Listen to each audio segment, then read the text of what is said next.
Hello, it's Charles with Uber Eats. Today is Monday, June 3rd, 2024. I hope everybody's having a great day and is drinking plenty of water and getting some extra steps in. It'll do you good. I got 5 miles in before I went to church yesterday. I didn't drink enough water. It's been getting hot here in Las Vegas, and the water I've been keeping in my car has been getting too warm to drink. So I've got to start. I think I'm going to start freezing my water in at the apartment every night. Then when I go out in the early morning, I'll have colder water longer into the day. With this heat, that's something I wasn't thinking about. So that's something I've got to change with my water.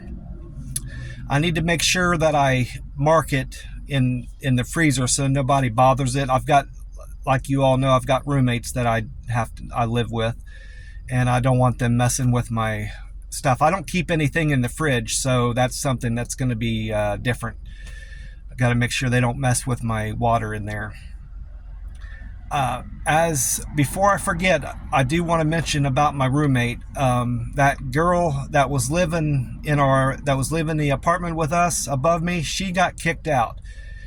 This new landlord is more strict, like Kenya had explained he was going to be. She knew of him beforehand, before our other landlord had taken over.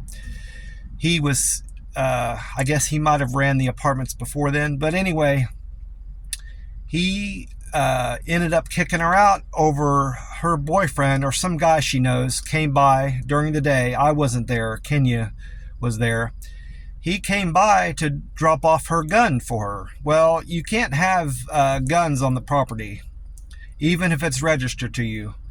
And the landlord threw that guy out after he found out he was there to meet up with the roommate and give her the gun.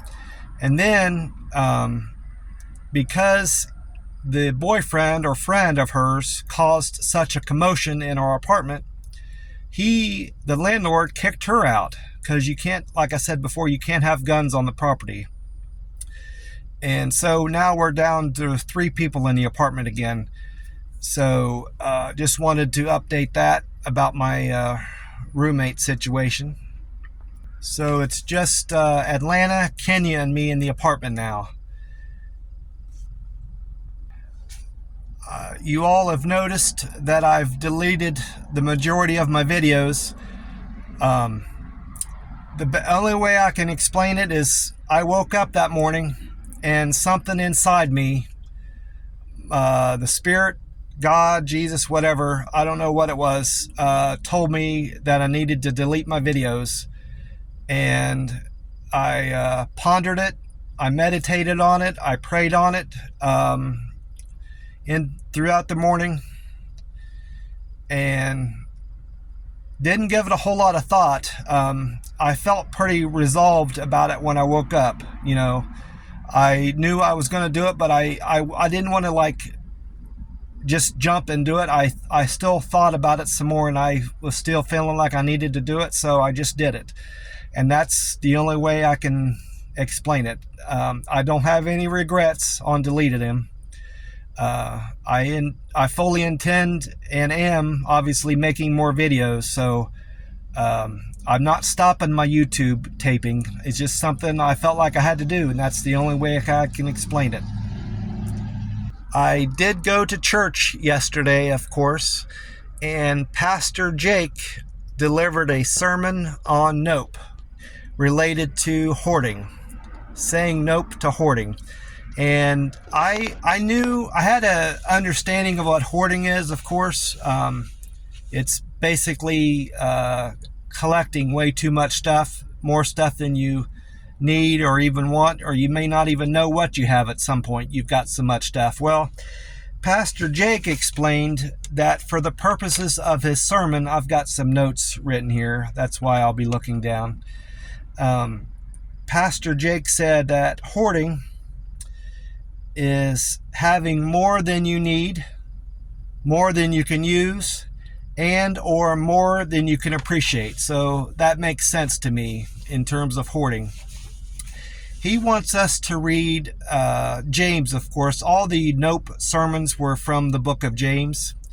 He wants us to read James 1 through 12 to have a better understanding of what the Bible and God has to say about hoarding. So I haven't done that yet. I've read the whole Bible at this point, recently, but I want to revisit that part of James so I can better understand his sermon on hoarding and saying nope to hoarding.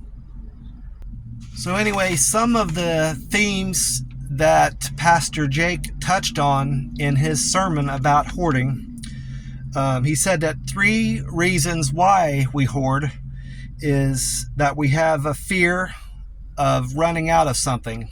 And he used the example of toilet paper. When the COVID broke out, if you remember, a lot of people were hoarding toilet paper. Well, that was the fear of running out of toilet paper. And he said another reason why people hoard is to show or flaunt their status.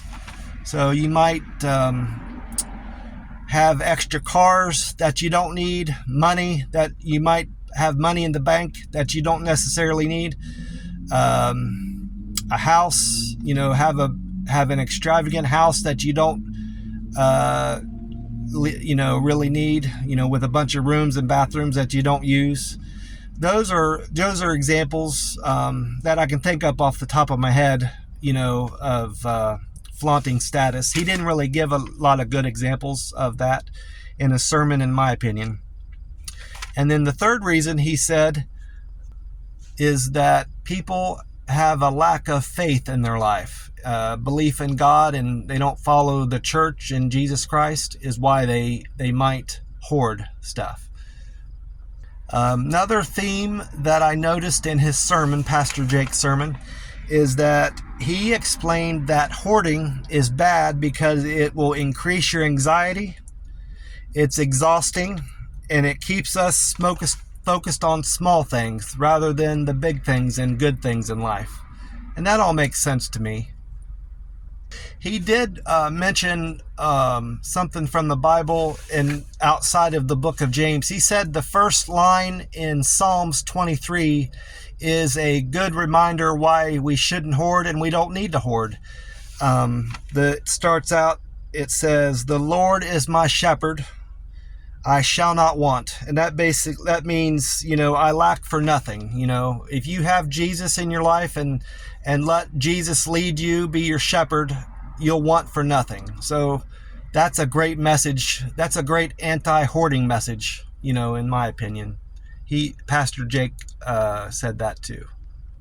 He said that, Pastor Jake said that 2 practices that we can do that will help us avoid hoarding is being generous with our time, our money, and our resources in giving to people that are less fortunate to us. And another thing that we can do is fast. Not necessarily fast from food, but fast from things that we think that we need, abstain from those things. And those are 2 things that we can do to avoid hoarding.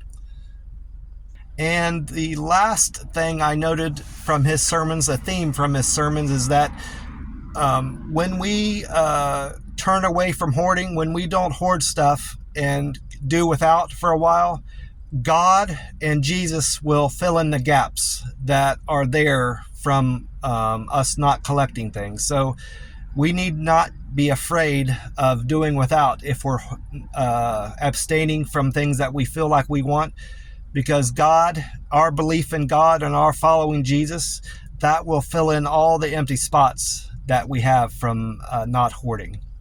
So that was my takeaway from yesterday's sermon, June 2nd, Sunday. Yesterday's sermon from Pastor Jake. I've had a pretty decent week. Monday wasn't busy. I ended up not doing much. I only delivered 1 order on Monday because it was Memorial Day. A lot of people were still out of town over the weekend for the holiday, so wasn't getting much action on my app. So I did that one delivery. I think it paid $9, and I just turned off the app after that, and I took the day off. I did some bad eating this week, and got off course with my OMAD, and I really paid the price. I didn't feel well Monday evening, Tuesday, and most of Wednesday. I wasn't feeling too good. Not necessarily because I ate too much, just the quality and types of food I was eating was a lot of sugar. And I need to remember how that made me feel. I ate candy bars, donuts. I had a shake from Denny's, and I enjoyed it in the moment, but I really paid the price that night and for the next 2 days. I didn't feel myself, and I just felt sick. And it wasn't till Thursday and Friday that I was feeling back to being 100% again.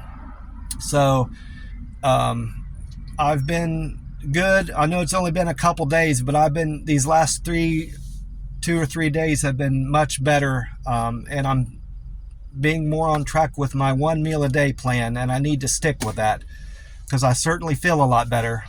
I didn't miss any of my walking. I got to close my door because somebody's pulling in here at the Denny's. I didn't miss out on any of the walking. I got 5 miles in every day, but it sure was a struggle too. That was another thing. I will jeopardize and risk getting in on my walks if I eat poorly like that again. So I need to keep this in my mind and know that I can pass up on those donuts and sweets. Anytime I feel like I have that urge to eat a sweet or stop and get something extra eat outside my eating window in the morning, I need to take a minute and think about it and just drink some water, because I sure paid the price. My body is used to 1 meal a day, and any time now that I stray from that, I get sick. So I guess that's a lesson learned.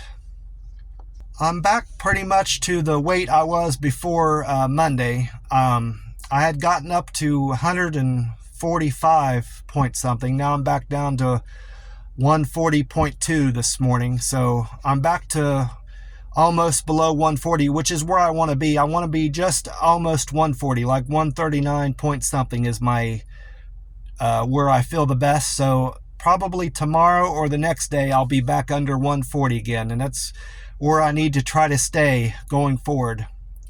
I need to drink plenty of water, keep walking, and I'll get there and I'll feel great. Well, that's about it. I don't have much planned today, like usual. Just doing my Uber Eats all day and getting out and doing my walk, enjoying the outdoors and sunshine. I want to wish you all a blessed day, and I hope you all are doing great. And I will talk to you soon. God bless you all. Bye.